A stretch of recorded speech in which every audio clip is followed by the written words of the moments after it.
Hey guys, Ted Bogert with the Ted Show. We're back. I have been wanting to have this musical dude on the show for a while. Dar.Ra is with us all the way from Europe. Very excited to have him on. We're going to talk about music, of course, but then advocacy, and we want to talk about motivational things and film and all sorts of stuff. So he's got a great background. Welcome to the show. Hello, how are you? And it's a privilege to be here. We've had a few little kind of like mishapping kind of moments that didn't quite happen, but do you know what perseverance is all about, don't you? Right. You know, it's a beautiful thing. I wanted to have you on the show. I think you're fascinating and have a great story to share. So we were going to make it happen no matter what. Well, this is what I love about you, Ted, man. You got that never say die thing going down, man, and I'm a big fan. Thank you. All right. So thank you for that. That means a lot. You know, I love that kind of feedback because you never know if how you're coming across to people, and my heart's in the right place. You're a great facilitator. There's no doubt about that, man. Well, you know, you're a great facilitator. So that's cool. Thank you. So hit me with let's learn about you. Enough about me. They know me and see my crazy, ugly mug on a daily basis, but my audience might not know you. You are far too modest, Ted, with that lovely mugshot of yours. So yeah, my name's Dar.Ra, and I'm a musician and a writer, and various other kind of things to kind of blow my flute with. And yeah, I've been making records since the 90s. I was signed to EMI Records when I was like 20 something.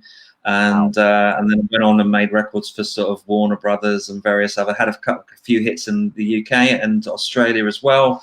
Lived out in Australia for 5 years and produced for a couple of their labels, big labels like Festival Records, and had a hand in kind of remixing some of their artists. John Stevens and some of them from Hunters and Collectors. They're big Australian bands that any Aussies kind of would know.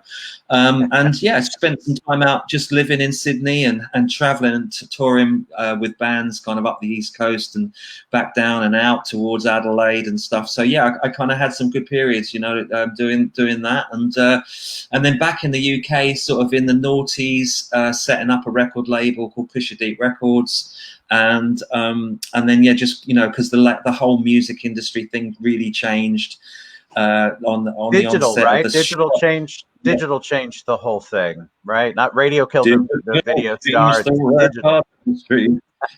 It did, man. It really did. Digital changed the record industry, and so yeah, with the onset, of the downloading things, the industry just changed kind of overnight. And I think if you didn't sort of see that happening post Napster, you were kind of you were in a bit of an illusion. And I think we've been sort of trying to adjust ever since, really, to that new paradigm. And there's pluses and there's negs with it. Like the fact that we can get out and reach each other and play an online show to thousands of people is a phenomenal vibration. Of course it is. And I think the gatekeepers that once were have shriveled into the background, which is great. There's still a few of them around.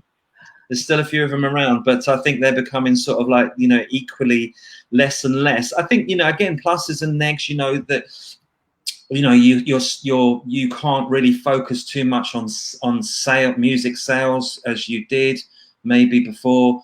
But then there's other things that you can do as well to sort of to fund that up. And merchandise. As long as the music, I think as long as the music doesn't become too diluted, you know what I'm saying, and that is your focus of what you do, and then hopefully that you make good enough vibrations that people will want to get involved in, and as you quite rightly say, sort of like then people will support through other means, you know what I'm saying. But I'm just an advocate of making the greatest records you can possibly make and not worry too much about how that's going to. So I kind of cross the board. I get bored really easy, so I'm always moving around a little bit. Like people will say, you're into your rock and roll. Yeah, of course I am. I grew up with it. Do you know what I mean? But then I love my kind of R&B. I love my groove stuff. I made kind of records, house records in the 90s when house was just a mere baby coming out of Detroit, you know, and listening to a lot of the kind of Detroit kind of cats. So yeah, I kind of crossed the board, and I like to create little hybrid sounds. So I've got this kind of vibe called rock step, which is a mixture of rock and EDM on the album New Kind of Normal, where that really features quite kind of heavily. And then I've got like this other vibe, like gothic soul music, which is kind of gothic but soul mixed together, and you know, whatever I kind of feel kind of like, you know, I want to do, you know, like operatic metal could be next. I don't know, man. Do you know what I mean? But it's like, well, you have a gift, obviously. You're gifted. You are musically gifted, and you've got, because a lot of people can barely sing happy birthday. So it's, I believe, I'm not one of them, thank God, but I've been with people who try to sing happy birthday. So to have that much talent, not only on the artist side, but on the producing side as well. It's one thing to be able to sing your own music. It's another thing to be able to lift up and produce other artists. Absolutely. I think, you know, listening to, you know, being influenced by people like Prince, for instance, you know, when Prince kind of like brought out, you know, he really came on my radar about sort of like when Sign of the Times kind of came out, and I would have been sort of about 18 or not, you know, around about that age. And I hadn't really got into him up until that point, but I was just really turned on by Prince in such a big way. And, you know, the fact that he was a producer as well as an artist, as well as a great guitar player, you know, piano player, every instrument under the sun. But he was also really savvy kind of business wise as well.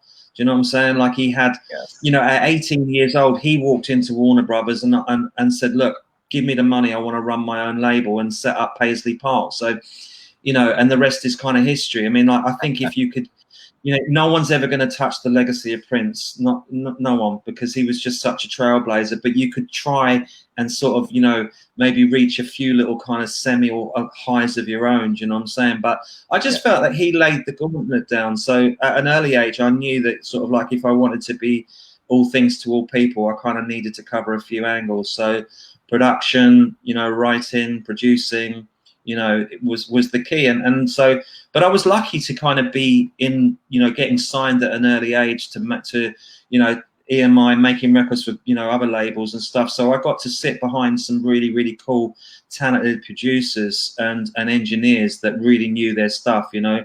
And, you know, I'd literally beg to sort of, because most of the time an artist, once he's done his bit, will be asked to leave the studio and leave it to the producer to kind of get on with it. But I was kind of like, I begged the producers to say, look, man, can I stay? I promise you I won't say a word. Because I just wanted to learn, you know. And there wasn't the sort of rock and roll schools or the school of production things that there are now for people. You know, you had to really learn. You only really got a chance if you were in the studio with those people. So I learned from some really great people of how to conduct myself in the studio and how to make sure every hour that I'm in that studio that I'm making it happen and I'm making things work. So yeah, you know, I was just, and you're also an author. We're a little delayed, so I'm not talking over you. I'm sorry.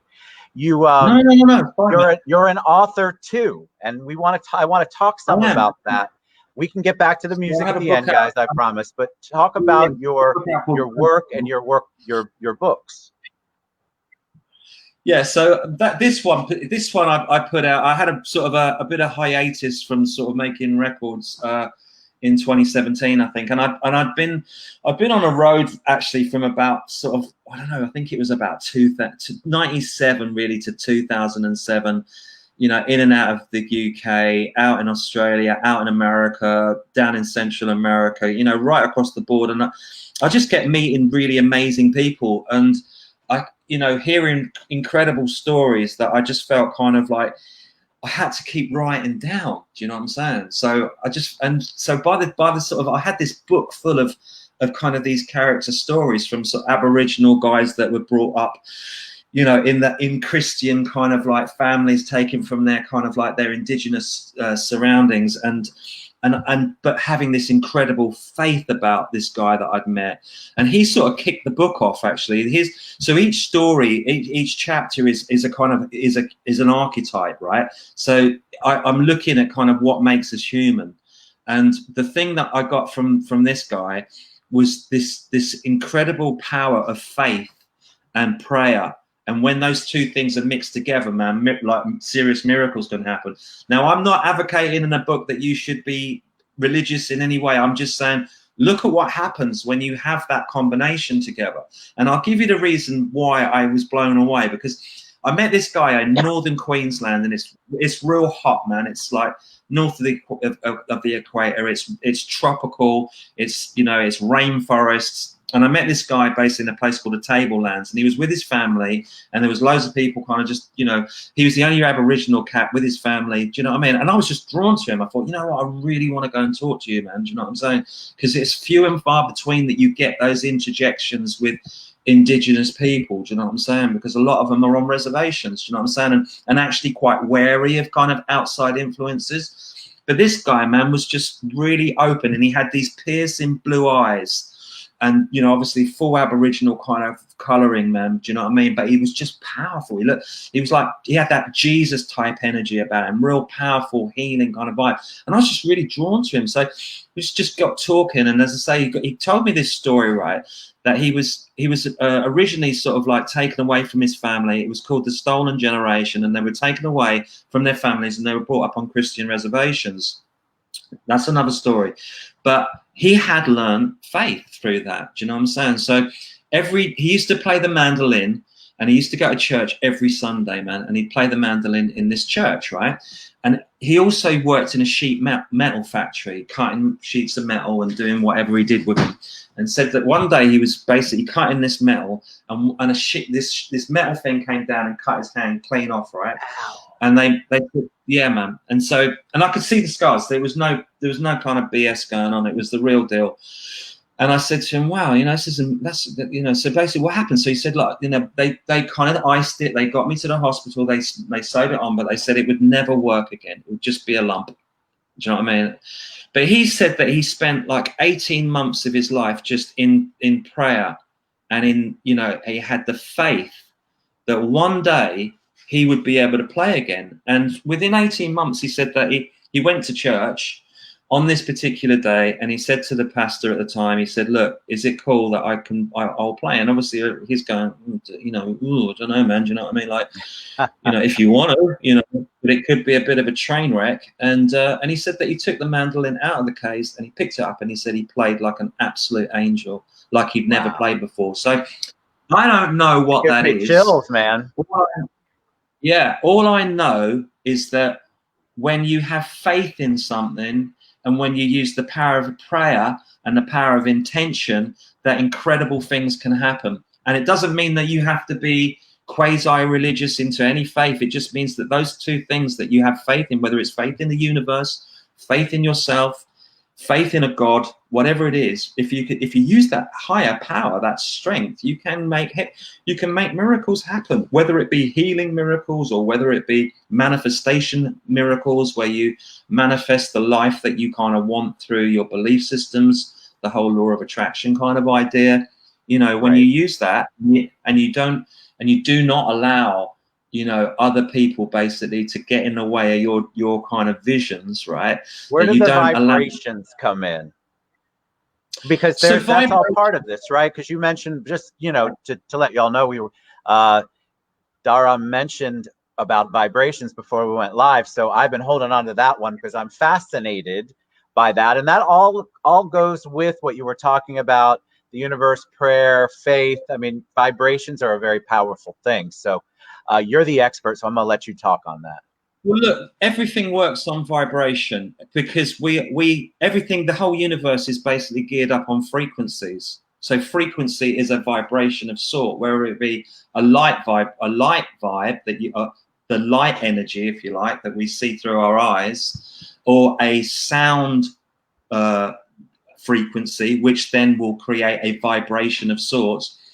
And those vibrations create certain kind of triggers within our body. So musical vibrations will have either a positive or negative effect on us. You know, if you use a kind of a Tibetan bell across your chakra region, if you like, we're going deep here, you know, you will feel a vibration, you will feel a cleansing across from your base chakra up to your crown. If you allow that to happen, if you allow that vibration to happen, or even if you don't, it's a thing. So everything is frequency. Colors are frequency. Green is a color, is a frequency that if you don't have the color green frequency in your life, it will cause insanity. And that's why people in cities who aren't exposed to nature will actually vibrate at a very, can be actually quite self-destructive. Do you know what I'm saying? Because we actually need that frequency in our lives in order for us to be balanced. Hence, when you go into a forest or whatever, you know, you feel that chill straight away, not only because you're getting pure oxygen, do you know what I'm saying, to your cells, but you're also kind of like vibrating again and reacting to the frequency of the color green. Do you know what I'm saying? So everything is a vibration, and vibrations, like you walk into a room, you have a sensor, you will feel vibrations straight away. You can feel a vibe off me straight away, whether it's going to work or not, because your intuition is geared to go, this cat's going to work or he's not. Do you know what I'm saying? And so that's all vibration. If you didn't pick up on vibration, you'd be missing a major part of your senses, your higher senses. Do you know what I'm saying? And the thing is, you integrate music with it. Well, you know, you can't not, because music is vibration. Do you know what I'm saying? I mean, like I did an album with an amazing producer out in Australia, a guy called Orlando Allen, who happens to be the son of David Allen, who is one of the greatest rock and roll guitarists that ever lived. He was in a band called Soft Machine, who was sort of like real avant-garde kind of psychedelic band in the 1960s, like 67. They toured with Jimi Hendrix's first tour of the US, when Jimmy basically went back just before Monterey. Do you know what I mean? So David Allen basically had seen it, done it all. But Orlando, obviously being brought up in that environment, was like almost like a carbon kind of copy of where David was. Do you know what I'm saying? So I was lucky enough to work in their studios on an album that actually was based on vibration. It was based on the chakra system, working the Kundalini energy, which is like obviously the base energy in the spine. And we did it. We were hooked up with a girl that did these workshops, a girl called Dar.Ra, and she was basically exploring into what vibrations work to release certain kind of like blockages within your system. And so we did a lot of kind of experimentation and sort of research into, again, frequencies, and finding which frequency worked out, honed in on sort of which chakra point. And so we made this album called Breathe, which is really, it was a sort of a way of kind of showing people that you didn't need drugs to get high. You know, that whole taking drugs was a real fallacy, that you needed to take drugs to be creative or to get high or whatever. Because this album, if you actually do what you follow that album from the base up to the crown, you will come out feeling so high, and it'd be such a pure vibe that you'll be floating. So she was doing these workshops across Australia, and she wanted an album that she could put on that would work from start to finish. So we ended up doing an 18-month stint, me and Orlando, creating this record from scratch, which is quite incredible. So I learned a lot about, what vibrations, what frequencies work to create, certain releases. Do you know what I'm saying? Like the key of F sharp, man, is like what the Indians use. When you hear certain ragas that are in the key of F sharp, they're really working on the crown, the third eye and the crown chakra. That vibration is really kind of piercing those areas to kind of create that kind of that space of awareness. And and again, did something with dementia patients too, correct? Yeah, I did. And again, sort of, it's the same tip. It's using kind of like music to create cognitive movement. So for instance, I was doing, again, fast forward, doing a workshop in a dementia care home local to me. And I was kind of up on the whole NLP thing, because I found, I don't know if you know too much about NLP, but it's a really amazing modeling system that models kind of like, the top hypnotherapy cats, Fritz Perls, all those dudes that were kind of bashing out kind of like new ways of, like Virginia Satir, who was using language back in the 70s to kind of create, you know, openings in your mind. So she was basically so saying, cool. if there's a amazing. Yeah, you know, she would say stuff. If there's a front of a room, there's a back. So if there's a front and a back to a situation, it gives you an option. So there's never ever like, oh my God, like I'm stuck, because you can always kind of find an option if you use language in a certain way. So if someone comes to you and says, I've got depression, for instance, or I've got anxiety, the classic kind of like Freudian model will say, okay, sit on the couch and tell me all about it. Well, that's kind of like, that allows you to identify with the issue, whereas NLP flips that on its head and goes, it doesn't allow you to identify with a situation. So it's breaking up the cognitive patterns to change the synapses movements. So the brain starts to rewire after a period of time. So if you break the kind of the momentum of what triggers the depression, you actually, over a period of time, you start rewiring the brain. And therefore, like, you know, then you start looking back and going, oh, I don't need to do that anymore because my structure of my brain. And that gives us all hope, because it means that this, you know, this, we're not stuck unless we've got absolute brain trauma, i.e. physical brain structure trauma. Then we've got options, you know, with psychological sort of like issues, i.e. things that we build up to think are real. We can actually sort of like find ways around that by using language, by using, you know, Milton Erickson's hypnotherapy kind of like, you know, models as well. So that's why it's so powerful, because you can use like, the modeling thing allows you to basically see excellence and then just model it. So that's why you're seeing like a lot of sports dudes now, you know, using NLP because they're modeling excellence. So if you were working with like a top sports cat, a quarterback or something, who wanted to emulate like, you know, someone that was really like kicking some serious ass, to use one of your phrases, you know, you would be modeling the micro movements, right? You'd be moving the micro movements of like, what does he do when he's just about to pick that ball up? Where's his breathing? You're looking at the micro management system of exactly what, you know, to make the clarity of what he does, and then you're picking up on that, and they would do what you call trying on. So you would try that thing on and see if it works. And now over a period of time, you would start bringing your own vibrator, your own thing into it. So you would wear that initially, see how that was done, and then put your own, you know, your own understanding into that in order to create further excellence. So the model keeps breathing. It can never stagnate because it's always moving forward. So many large that's why corporations are using NLP as well. Like, it's really become part of big business. Yeah, and that's where you've got to be careful that it doesn't get used to manipulate people, because it's very easy to use language. So true. To manipulate. That is so true. You know, so all right. So I don't want you to not perform. We have to have you back to talk. I love NLP. I would love to talk more about vibration. So we will have you back to focus on that, because I think people are fascinated by vibrations, and NLP, but it would be really cool to have an in-depth conversation about that, especially someone like I love what you do, and I love how you've incorporated into your activism and your helping people and your music. So, all right, enough about me. Yeah. Tell me about you. What are you performing? So I'm going to do a song for you called "Stand Up for the Heroes." Now, I wrote this for all the key workers and frontline workers, basically, that have been keeping us afloat while this whole pandemic thing's been acting out. And I just felt that sort of like, you know, when this basically rolled down the line, you know, and no one really knew what it was about. You know, you had shop assistants, you know, without masks on at the time, still serving, still making sure people had food. You know, you had people, you know, the bin guys rocking up, taking away the refuse. You know, all these dudes who were just kind of key people that kept the ball rolling. And I just felt, you know, every Thursday in England, they were kind of coming out and clapping the kind of, you know, all the medical kind of crews. And we lost a lot of medical people, you know, frontline people. Yeah.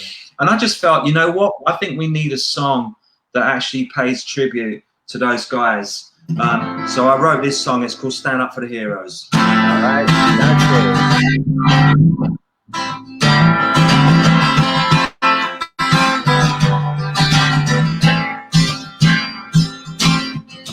Stand up for the heroes.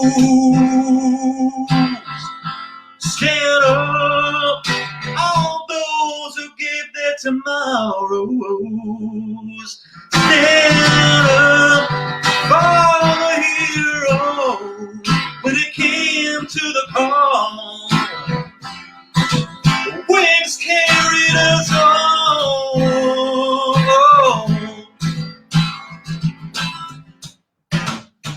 gotta tell you the way that I'm feeling.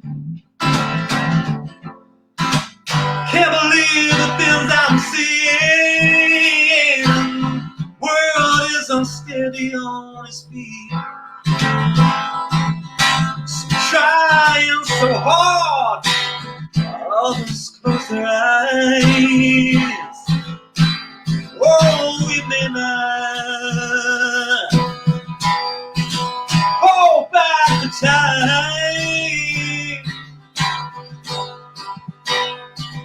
We can stand up for the heroes. Stand up, all those who gave their tomorrows. Stand up for the heroes when it came to the call. The wings carried us on.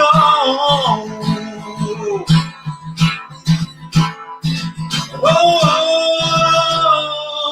oh, oh.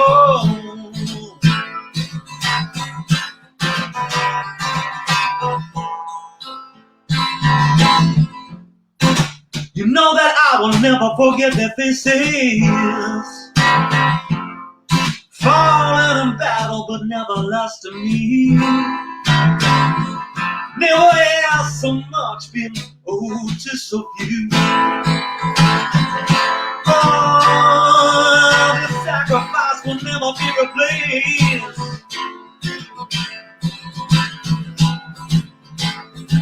But I will try. Oh, I will try. Stand up for the heroes. Stand up for all those who gave their tomorrow.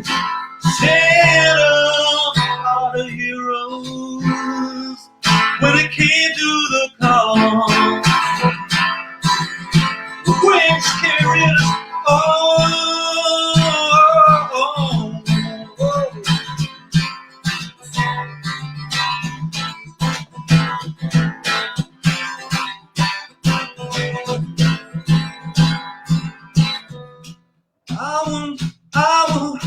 I will never forget the tears that I fought.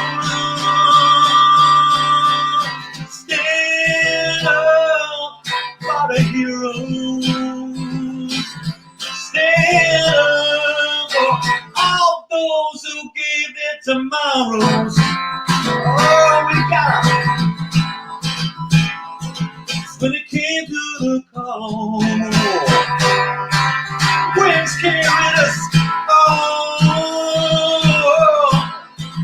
come on, you gotta stand up.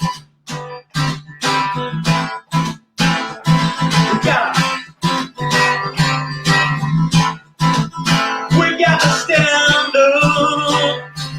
Oh, you know that. We gotta stand up for heroes.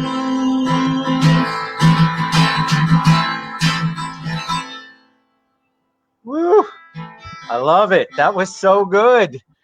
Fantastic. I love the message. I love the message. All right, Dar.Ra, finally we did it. That was amazing. How can people reach out to you about your books and your music and what's up next with you? What's the best way for them to find you? Okay, you can find me just if you want to search Dar.Ra. That will come up on obviously on a Google, or the label's Kushad Deep. That's KUSHADEEP. And if you / that on sort of Twitter or on Facebook, then my pages will come up there. And then if you want to kind of check the books out on Amazon, that's actually my full spelling. That's DARRAGH BRADY J Brady, and the book's called Road Tales, and the other one's called A Night That Jimmy Died, and we'll talk about that next time. And that is also my full spelling, DARRAGH J BRADY Brady, and yeah, get into it. It's a good read. Each one's different. One's fiction, one's kind of the real deal. Yeah, and obviously I'll come back on, Ted, when I got another book to talk to you about. You know I'd love you to come back on. Yeah, man, I'm cool with that. Totally. I would love it. All right, my friend. Thank you. That was awesome. You've got some love, so go on after the show's over and respond. Thank you so much for being on the show. It was awesome. Cool. Thank you very, very much, man. Thank you. We'll see you guys.